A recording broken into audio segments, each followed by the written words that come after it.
신약 성경 에베소서 6장 말씀입니다.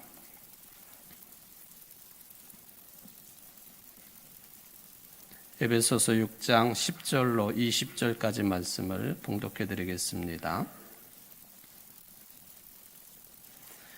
끝으로 너희가 주 안에서와 그 힘의 능력으로 강건하여지고 마귀의 관계를 능히 대적하기 위하여 하나님의 전신 갑주를 입으라. 우리의 씨름은 혈과 육을 상대하는 것이 아니요 통치자들과 권세들과 이 어둠의 세상 주관자들과 하늘에 있는 악의 영들을 상대함이라. 그러므로 하나님의 전신 갑주를 취하라. 이는 악한 날에 너희가 능히 대적하고 모든 일을 행한 후에 서기 위함이라. 그런즉 서서 진리로 너희 허리띠를 띠고 의의 호심경을 붙이고 평안의 복음이 준비한 것으로 신을 신고 모든 것 위에 믿음의 방패를 가지고 이로써 능히 악한 자의 모든 불화살을 소멸하고 구원의 투구와 성령의 검 곧 하나님의 말씀을 가지라.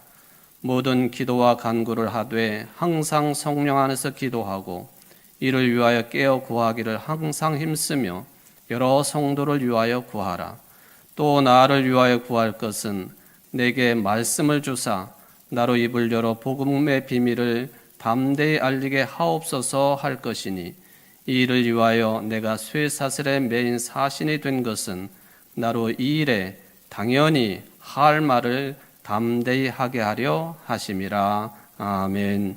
이는 하나님의 말씀입니다. 하나님께 감사합니다. 오늘은 특별하게도 창조절 5번째 주일이기도 하고 또 우리 민족은 개천절로 지키는 10월 3일입니다. 말 그대로 하늘이 열린 날이다. 그런 뜻이 되겠습니다. 우리나라 정부는 1949년 10월 1일에 국경일에 관한 법률에 의거해서 이날을 국경일로 정식 제정을 했습니다. 속 내용으로 말하면 우리 민족이 생겨난 날이다, 탄생한 날이다 하는 뜻이 개천절 이 의미를 가지고 있습니다.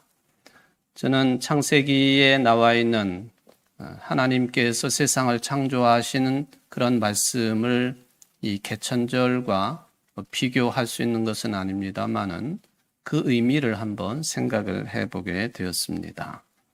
하나님께서 세상을 창조하시기 전에 그 상태는 어둠 그 자체였다 하는 것이죠. 또 흑암이라고 표현을 했습니다.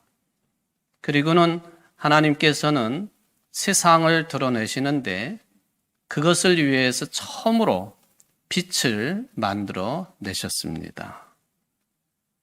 우리들이 흑암이라고 하는 이 말을 영어에서도 총체적인 어둠이라 그렇게도 표현을 하겠습니다만은 아무것도 드러나 있지 않은 상태, 볼 수도 없고 또 만질 수도 없고 아무것도 없는 상태에서 하나님은 창조 사역을 시작하셨으니 그 첫 번째 창조가 빛의 창조였다 하는 것이죠.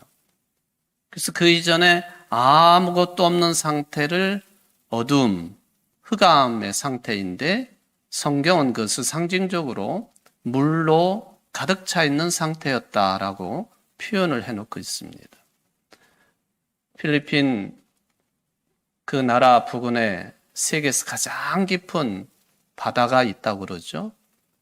10,000m가 넘는 깊이입니다만은 심해 가까이는 갈 수도 없겠지만 그것은 아무것도 보이지 않는 상태입니다. 그래도 거기에 생물이 살고 있기는 하겠습니다만은 바로 창조 이전의 상태, 아무것도 없는 어둠의 상태를 물로 상징화해서 성경은 기록을 해 놓았습니다. 그때 빛을 창조하십니다. 하나님이 말씀하시기를 빛이 생겨라 하시니 빛이 생겼다. 그 빛이 하나님이 보시기에 좋았다. 하나님이 빛과 어둠을 나누셔서 빛을 낮이라고 하시고 어둠을 밤이라고 하셨다. 저녁이 되고 아침이 되니 하루가 지났다. 창조 이전의 흑암의 무질서가 물러가고 빛으로 시작되는 하나님의 창조의 질서가 이렇게 시작되었다고 유대인들은 신앙 고백을 해 놓은 것입니다. 신약 성경 요한복음 첫 내용도 이 내용과 비교하게 됩니다. 태초에 말씀이 계셨다. 그 말씀은 하나님과 함께 계셨다. 그 말씀은 하나님이셨다. 그는 태초에 하나님과 함께 계셨다. 그 모든 것이 그로 말미암아 창조되었으니 그가 없이 창조된 것은 하나도 없다. 창조된 것은 그에게 생명을 얻었으니 그 생명은 사람의 빛이었다. 그 빛이 어둠 속에 비치니 어둠이 그 빛을 이기지 못하였다. 요한복음 8장으로 넘어가 보면은 예수님께서 직접 이렇게 말씀하십니다. 나는 세상의 빛이다. 나를 따르는 사람은 어둠 속에 다니지 아니하고 생명의 빛을 얻을 것이다. 말씀이신 하나님께서 사람의 몸을 입고 이 세상에 오셨고, 즉 그 말씀이 곧 육신이 되었다고 요한복음이 고백을 하고 있는데, 바로 그 말씀으로 오신 예수님께서는 스스로를 어둠을 물리치고 생명의 빛을 비추는 빛 그 자체라고 요한복음은 기록으로 남겨놓았습니다. 즉 예수님께서는 어둠을 물리치시기 위해서 빛으로 오셔서 우리 모두에게 생명을 얻게 하시는 분이시다 하는 뜻이 되겠습니다. 그럼 도대체 성경이 말씀하고 있는 인간 현실 속에서 찾을 수 있는 어둠이 무엇을 말하는 것이냐? 반면에 창조의 질서, 빛의 삶은 무엇을 뜻하는 것인가? 오늘 에베소서의 기록을 통해서 그 답을 일정 부분 얻을 수가 있겠습니다. 잘 아시는 것처럼 바울은 여러 번 감옥에 갇힙니다. 로마법에 저촉이 되었기 때문에 갇힌 것으로 볼 수는 있겠습니다만은 예나 지금이나 법의 적용이 정의롭지 못하는 경우가 너무나도 많지요.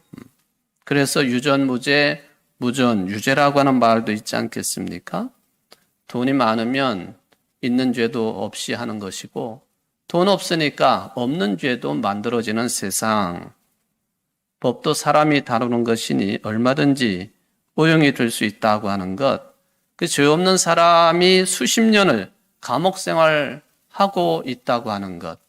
우리가 화성 연쇄 살인 사건을 통해서도 확인할 수 있는 그런 내용 아닙니까? 어쨌든 바울은 감옥에 있으면서 여러 통의 편지를 썼습니다. 그 중에 한 편지가 오늘 본문에 포함되어 있는 에베소서입니다. 저는 이 바울이 감옥에 있으면서 쓴 보통 알려지기는 4통의 편지를 쓴 것으로 되어 있는데 에베소서라든지 빌립보서, 골로새서, 빌레몬서 이 4편지를 옥중서신이라 그렇게 부릅니다. 근데 이 옥중서신의 내용이 참 놀랍게도 아주 원초적인 초대교회의 신앙을 직접적으로 접할 수 있는 소중한 내용들을 담고 있습니다. 불경에도 보면은 타니파타라고 하는 책이 있는데 그게 불경의 원초적인 모습이다 그러지 않습니까? 우리 신약 성경도 그런 부분이 있다는 거예요. 바울의 이 옥중서신이 그런 성격이라는 거예요. 오늘 본문에 보면은 끝으로라고 하는 부사로 시작을 합니다. 말하자면 에베소서 전체의 결론격이다 하는 것이죠. 그런데 그 내용이 굉장히 비장해요. 교인들이 강해지기를 바라면서 이렇게 말을 합니다. 마귀의 관계를 능히 대적하기 위하여 하나님의 전신갑주를 입으라. 마치 죽음을 향해 전쟁터로 나아가고 있는 군인들을 향해서 장군이 지휘관이 명령하는 듯한 그런 느낌을 받습니다. 오늘날 우리들에게는 이런 투의 말이 멀리 느껴지기도 하겠습니다만은 마귀의 관계 또는 대적한다 하는 표현들이 그렇습니다. 그런데 2000년 전에 에베소서가 기록될 당시나 지금이나 사실은 인간 본성에 있어서는 또 인간 본성에 따른 모든 세상의 사회적인 삶에 있어서는 근본적으로 다를 게 없다는 거예요. 다를 게 없어요. 그러므로 교회는, 신앙인들은 근본적으로 다름이 없는 이 악의 준동에 대해서 내적으로 또는 교회 바깥에 그 밖을 향해서 언제나 전투적인 자세를 취할 수밖에 없었습니다. 그러므로 오늘날 우리 신앙인들이 악이 준동하고 있는 나 자신을 향하여 그리고 세상을 향하여 전투적인 성격을 잃었다고 한다면 그거는 그리스도인의 본질을 잃은 것이요 또 교회의 본질에서 벗어난 것이다. 그렇게 평가할 수가 있겠습니다. 끊임없이 악의 세력과 어둠의 세력을 대항을 해서 전투를, 싸움을 수행하기 때문에 그렇습니다. 요즘에 한국 교회는 이런 악의 구조에 전투적인 입장을 가지기보다는 오히려 빌붙어 있고 또한 아부하는 그런 모습 보이는 것이 안타까운 모습이 되겠습니다. 바울은 12절에서 분명하게 말을 합니다. 도대체 당신들이 싸워야 될 그 대상이 누구냐? 즉 전투의 본질이 뭐냐? 우리의 씨름은 혈과 육을 상대하는 것이 아니요 통치자들과 권세들과 이 어둠의 세상 주관자들과 하늘에 있는 악의 영들을 상대함이라. 싸워야 될 상대와 또 그러지 말아야 될 상대를 분명하게 구분을 해 놓았습니다. 먼저 싸우지 말아야 될 상대는 혈과 육이라 했습니다. 공동 번역이나 새 번역 의미로 보면은 사람, 인간으로 번역을 합니다. 사람을 상대로 해서는 싸우지 말라 하는 것이죠. 죄는 미워하되 사람은 미워하지 말라는 그 말씀과 비슷하게 해석을 해볼 수가 있겠습니다. 그런데 우리는 얼마나 자주, 얼마나 많이 사람들과 싸우고 있습니까? 성경 정신하고는 배치가 되는 그런 모습이 되겠습니다. 또 우리 주변에는 언제 어디서나 사람에 대해서 전투적인 사람도 꽤 많습니다. 늘 따지기 좋아하고 이웃을 사랑의 대상으로 여기지 아니하고 대적하는 삶의 태도를 가지고 있는 사람들이 많다 하는 것이죠. 바울이 지금 에베소서를 감옥에 갇힌 상태에 쓴 편지라고 말씀을 드렸습니다만 바울을 감옥에 가둔 사람이 분명히 있지 않습니까? 사도행전 21장 27절 이하에 보면은 바울이 체포당하는 이야기가 나와 있습니다. 바울의 선교 사역이 거의 끝날 무렵의 시점의 사건이죠. 바울이 예루살렘 방문을 했습니다. 성전 방문을 한 것이죠. 근데 그곳에는 전 세계, 특별히 아시아 지역에서 몰려든 흩어져 살고 있는 유대인들, 디아스포라 유대인들도 많이 몰려 있었습니다. 이 사람들이 바울이 아시아에 선교 활동을 할 때 바울을 통해서 말씀을 들은 적도 있겠고 간접적으로 전해 들은 이야기도 있겠고 바울이라고 하는 사람이 어떤 인물이라고 하는 것을 알고 있었습니다. 이 사람들이 성전을 방문하고 있는 바울에게 소리를 지릅니다. 저 바울이라고 하는 사람은 우리의 생명과도 같은 율법을 그리고 성전을 헐뜯은 사람이요. 저거 보시오. 지금도 성전을 들어갈 때 성전에 들어갈 수 없는 이방인도 함께 데리고 들어가지 않습니까? 하고 소리를 질러댑니다. 예루살렘 성이 발칵 뒤집혀졌습니다. 사람들이 군중 심리에 따라서 이 바울을 끌고 성전 밖으로 나가가지고 돌로 쳐 죽이려고 했습니다. 그때에 그 소문을 듣고는 로마 군대 천부장이 급히 부하들을 이끌고 현장으로 출동을 했습니다. 목숨이 위태로운 바울을 일단 군중들과 격리를 시킵니다. 그렇게 천부장이 하게 된 이유는 바울이 로마의 시민권을 가지고 있기 때문에 그래요. 로마의 시민권자는 정당한 법의 질서나 절차 없이 재판의 절차 없이 함부로 정죄할 수가 없게 되어 있습니다. 바울이 로마 시민권자니까 천부장까지 동원이 돼가지고 이렇게 보호를 합니다. 그 뒤에도 바울은 여러 번 재판을 받고 로마 시민권자였기 때문에 직접 황제에게 항고를 해가지고 그래서 재판을 하기 위해 로마로 압송이 되었고 그리고는 로마에서 참수형을 당하지 않았습니까? 이외에도 바울은 억울한 일을 수없이 겪었습니다. 여러 번 감옥에 갇혔고 태형도 받았습니다. 유대인들에게는 40에서 하나 감한 매를 5번이나 맞았고 로마 형벌인 태장도 3번 당했고 돌에 맞은 적도 있었습니다. 자, 이렇게 자기를 몰고 간 사람들 얼마든지 미워할 수밖에 없었고 평생 철천지 원수처럼 지낼 만한 충분한 이유가 있었습니다. 철천지 원수예요. 하늘에 사무치도록 한이 맺게 한 원수와 같은 사람들 바울 주변에 많이 있었다는 거예요. 영어 단어에 보면은 arch enemy라고 하는 그런 말이 있어요. enemy, 적 또는 원수 그 뜻이죠. 여기에다가 arch, 최고, 최상위, 주요한 제1의 그 뜻을 가지고 있는 이 arch라고 하는 단어가 붙어 있어요. 말 그대로 대적, 최고의 원수, 철천지 원수라고 하는 뜻이죠. 영어권에서는 성경의 사탄이나 마왕 또 악마 역시 arch enemy라고 하는 명사로 불리고 있는 게 그 이유가 다 있는 것이죠. 자, 이게 철천지 원수와 같은 사람들. 그런데도 오늘 본문에 보면은 바울은 싸우되 사람을 상대로 싸우지 말라 합니다. 어떤 사람들은 늘 사람을 상대로 싸우지 않습니까? 그런 사람이 있는 곳에는 늘 불안이 조성이 되고 그렇습니다. 화평이 아니라 어느 곳에나 어느 공동체나 이런 사람이 있으면 갈등 구조가 형성될 수밖에 없어요. 자꾸 비교를 하고 그리고 갈라세우고 그러죠. 어떤 교인이 목사에게 이렇게 말을 했다고 하지요. 우리 교회 이야기는 아닙니다만, 나 이제 이 교회가 마음에 안 들어요. 목사님 설교도 마음에 안 들어요. 나 다른 교회 가야 되겠습니다. 그때 목사님께서 하시는 말씀이, 그러시냐고. 당신이 가려고 하는 그 교회가 지금까지는 참 좋은 교회였는데 당신이 가는 순간부터 그 교회는 더 이상 좋은 교회가 아닐 것입니다. 그런 존재가 되어서는 안 되죠.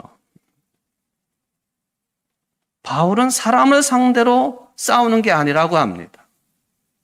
바울의 이 말씀을 우리가 좀 더 잘 알아들으려고 한다면 이 세상과 우리의 삶을 실질적으로 파괴하고 있는 악의 근원이 무엇인지를 꿰뚫어 볼 수 있어야 됩니다. 왜냐하면 그 세력이 바로 싸워야 될 대상이기 때문에 그렇습니다. 바울은 이 총체적인 악의 세력을 어두움이라고 표현했어요. 어두움. 12절에 보면은 통치자들과 권세들과 이 어두움의 세상 주관자들과 하늘에 있는 악의 영들을 상대함이라. 싸움의 대상은 어두움의 세력이고 구체적으로는 이런 모습들이다. 여기서 바울은 싸워야 될 악의 특징을 2가지 단어로 묘사를 했습니다. 하나는 어두움이고 하나는 특이하게도 하늘로 표현을 했습니다. 어두움. 악은 항상 눈에 띄지 않게 보이지 않게 숨어 있다는 뜻이에요. 그렇죠. 잘 보이지 않아요. 드러나지 않습니다. 어느 때는 선한 것으로 위장까지 합니다. 양의 탈을 쓴 늑대처럼 그렇게 존재한다 하는 것입니다. 그래서 이 표시 나지 않는 악한 것들을 대항하기가 쉽지 않아요. 식별하기 어려워서 싸우기가 어렵다는 것이죠. 사도행전의 바울 체포 장면을 말씀을 드렸습니다마는 바울이 율법과 성전을 모독했고 이방인들을 성전으로 데리고 들어갔다. 이것 선동한 디아스포라 유대인들 겉으로 보면은 신앙적으로 아주 신실한 사람들이고 옳은 사람들이에요. 항상 신앙적인 말만 해요. 좋은 말만 해요. 이렇게 살아야 된다고 주도적으로 선도적으로 신앙의 행실을 보여주고 있는 사람들이죠. 그리고 이들에게 선동당한 사람들도 무엇이 잘못인지 모르고 자신들의 행위가 정당하다고 생각을 합니다. 마치 제2차 세계대전 당시에 나치즘의 히틀러와 같은 것이죠. 히틀러는 자신들이 생각하는 세계 질서 이렇게 만들어야 된다고 주장한 사람이에요.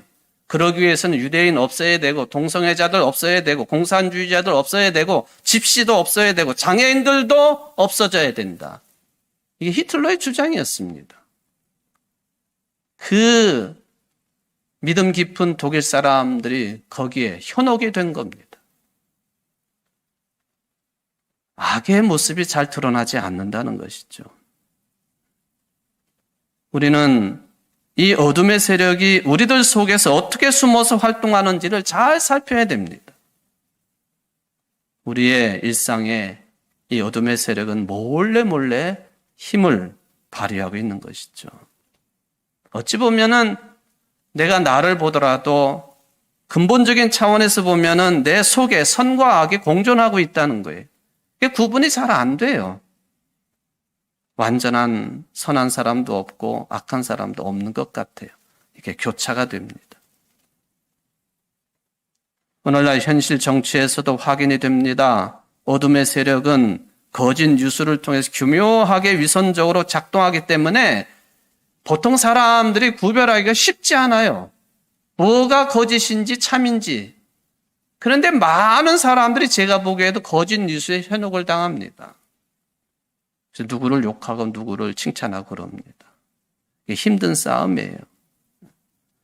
바울도 자기 자신이 이렇다는 것을 너무나도 잘 알고 있기 때문에 로마서 7장 15절 이하에서 내가 원하는 선은 행하지 아니하고 악한 짓만 하고 있으니 그것은 내 속에 죄가 있기 때문이다. 아, 나는 비참한 사람입니다. 누가 이 죽음의 몸에서 나를 건져주겠습니까? 이게 바울의 한탄입니다. 어둠으로 표현했다. 잘 보이지 않는다는 거예요. 두 번째, 이것을 하늘로도 표현을 했습니다.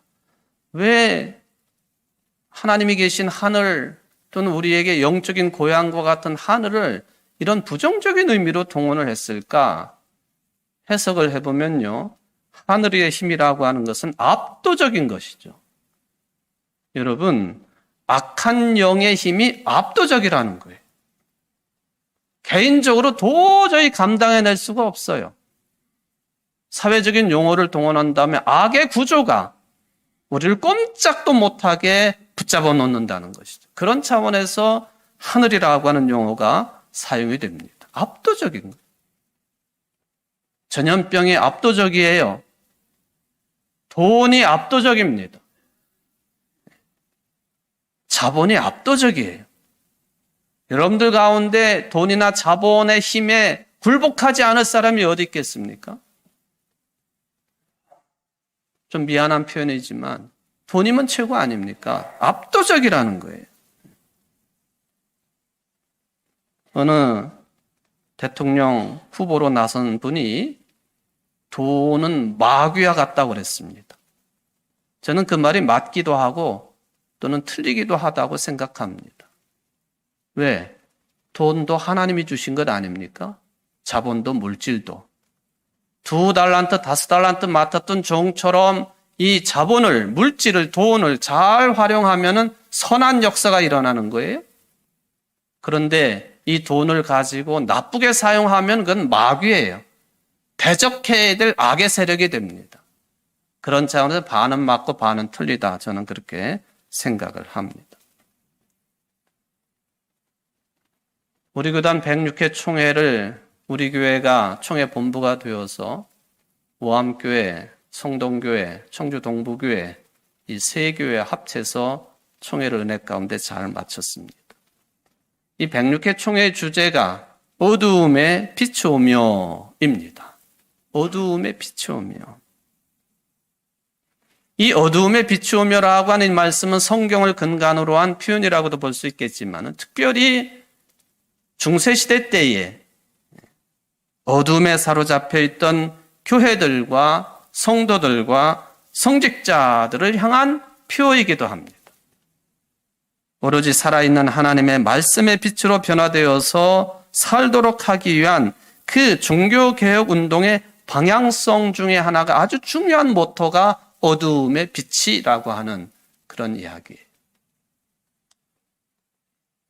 중세시대 때에 모든 것의 근원이 되는 하나님의 말씀을 멀리하고 뿐만 아니라 성서 해석을 자의적으로 하고 있는 성직자들의 부패하고 왜곡된 신앙, 그게 어두움 그 자체였습니다. 당시의 성도들은 이 압도적인 힘에 꼼짝을 못했습니다.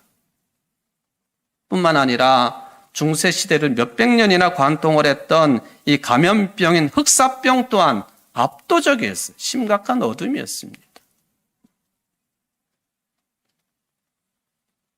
스위스의 제네바를 가보면은 스위스 종교개혁가들 그 종교개혁 기념비가 세워져 있습니다. 길이가 자그마치 100m나 되고 높이가 10m 정도 되는, 언젠가도 제가 설교를 했던 내용이기는 합니다만은 그 종교개혁 기념비 그냥 길게 벽처럼 세워져 있어요. 한가운데 보면은 네 분의 종교개혁가가 세워져 있습니다. 여러분들이 보시는 그 화면으로 왼쪽부터 화렐이라고 하는 분, 그리고 그 다음 분이 성경을 펼쳐들고 있는 우리 장로교의 아버지와 같은 칼빈 선생님, 그 옆에 베자, 그리고 낙스가 세워져 있습니다. 그런데 이 네 분의 종교개혁가들 양옆으로요, 라틴어가 새겨져 있는데 포스트 테네브라스 룩스라고 하는 라틴어예요. 저 벽하고 똑같은 색으로 글자가 파져 있어 잘 안 보여가지고 우리 김 목사님한테 내가 부탁을 했어요. 저렇게 빨간 칠을 좀 해달라. 확연히 드러나죠. 포스트, 뒤에라고 하는 뜻이에요.